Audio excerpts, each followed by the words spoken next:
देखिए इस प्रश्न को भी आपको बिल्कुल भी सॉल्व नहीं करना है, सीधा ही आप ऑप्शन से ही आंसर दोगे। और ऑप्शन से कैसे आंसर दोगे, ध्यान से देखिएगा।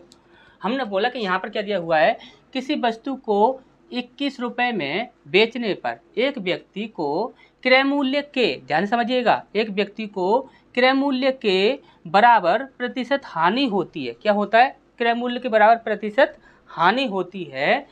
वस्तु का क्रय मूल्य क्या होगा, ये हमसे यहाँ पर पूछा गया है। अब यहाँ पर आप ध्यान से एक बात हमें बताइए कि यदि यहाँ पर हमसे क्रय मूल्य पूछा गया है तो क्रय मूल्य तो हमारा ऑप्शन में ही दिया गया होगा।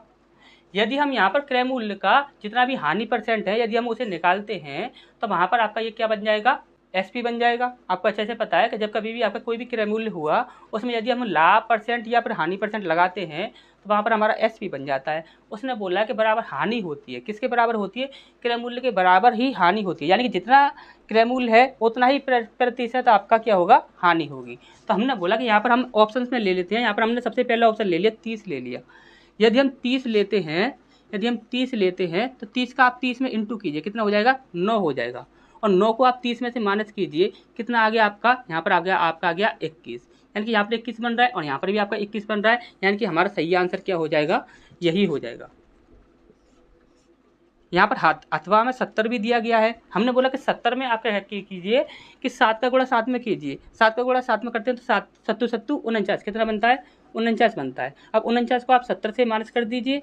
यदि आप 70 से माइनस करते हो तो कितना बचता है, यहाँ पर 1 और यहाँ पर आपका 2।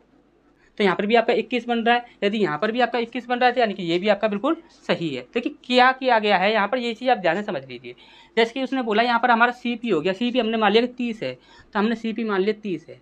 तो 30 में से हमें क्या करना होगा, 30 का ही 30% निकालना होगा, जो कि आपके प्रश्न में जिस प्रकार से बोला गया है।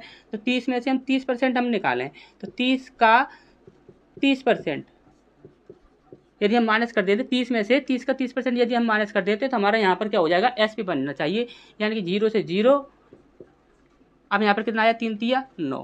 तो यानी कि 30 में से सीधा ही आप 9 माइनस करोगे तो कितना बचेगा आपका, 21 बचेगा। और 21 ही हमारा यहाँ पर बनना चाहिए, जो कि आपका यहाँ पर है। ठीक, अच्छा समझ आ गया होगा। नेक्स्ट क्वेश्चन की ओर बढ़ते हैं।